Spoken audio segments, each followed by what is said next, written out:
Is autism genetic or not? 4 months ago, I listened to, in the same conference, one researching physician say that autism is 91% genetics. And in the room right over on the other side, I heard another physician who specializes in autism say it's about 95% environmental or biomedical. So I just kind of wanted to give my observation on why you get such conflicting explanations on whether autism is genetic or not. I am Christina. I am Inflammation Mama.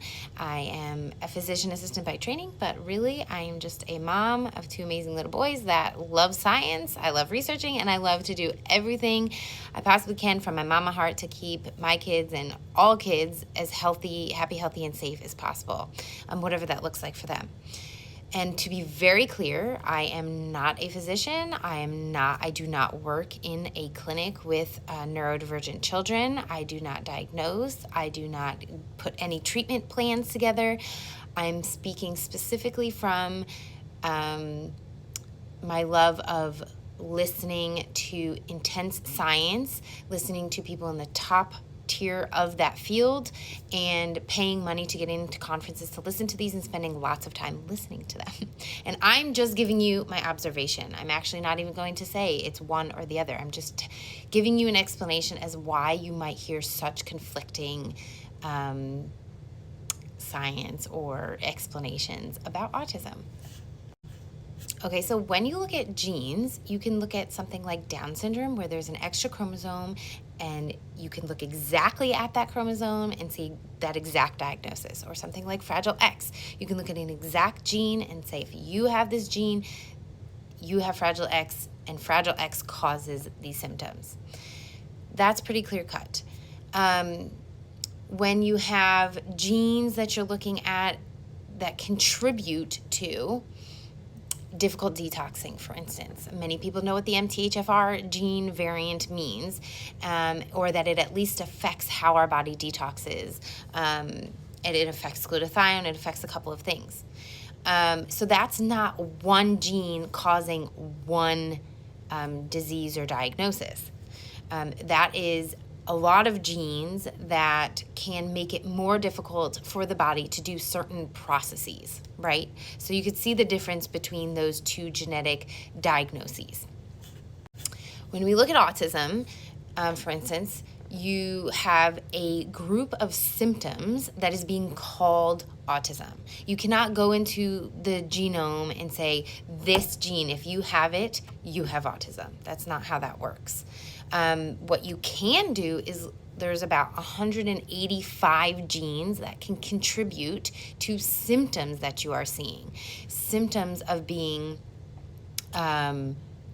less connected, symptoms of being less aware of their body, symptoms, therefore, of not having any fear or running out into the street, symptoms of not, or of having that lack of nonverbal communication, lack of actual speaking communication, right? Non-speaking, nonverbal, or speech delay. And then you have head banging or very difficult time with emotional regulation, change in pattern, or having a difficult time with change. All of these things, head banging, self-injurious behavior, all of these symptoms vary within child to child, but collectively will be called a diagnosis of autism.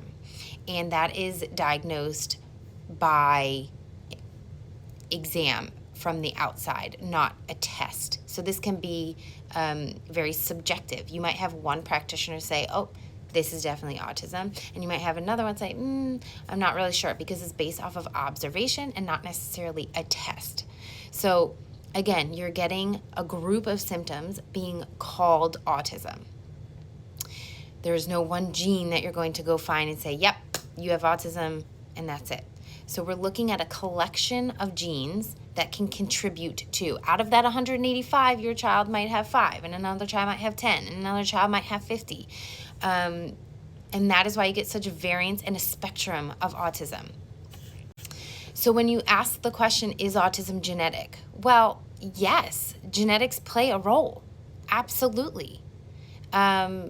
But is there one specific gene that is unchangeable, like the Down syndrome having an extra chromosome? We're not changing that. Is there one gene that is unchangeable to diagnose autism? No. Now, with autism, you can have co-occurring other diagnoses, right? So somebody maybe with a level 3 severe diagnosis of autism might also have a diagnosis of Fragile X, and they get grouped together.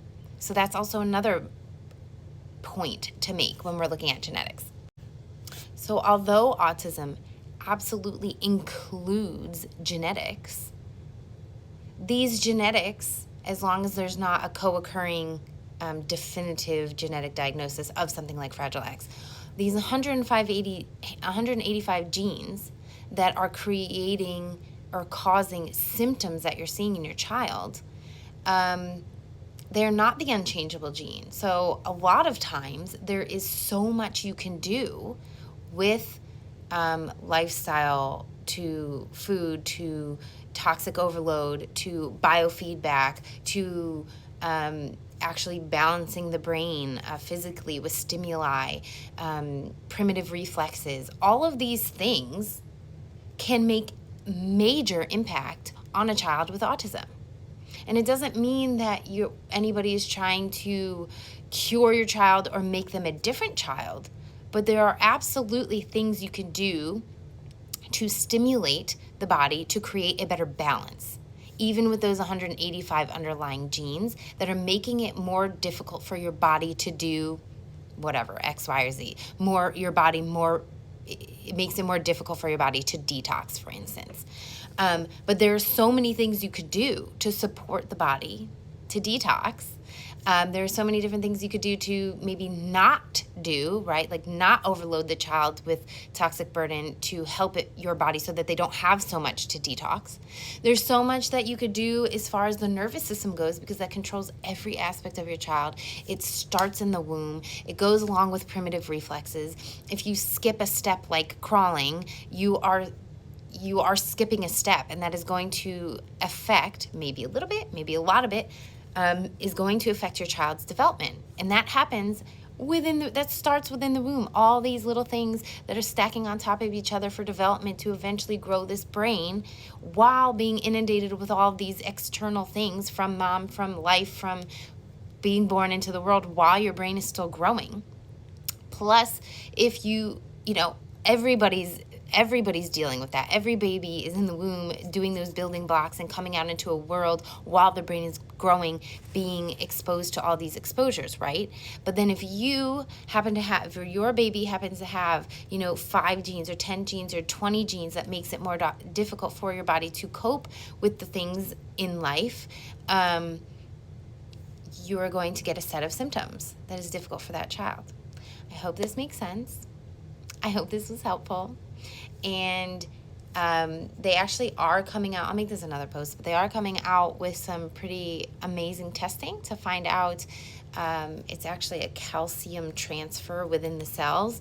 You can tell much earlier if your child has a very high likelihood of having these difficulties or these delays, and everybody knows that earlier intervention with your child creates a much greater outcome later in life. So finding these things out earlier is key, but there are still so many things you can implement to make and help your child live a much more optimal, functional life, whatever that looks like for them, regardless of diagnosis.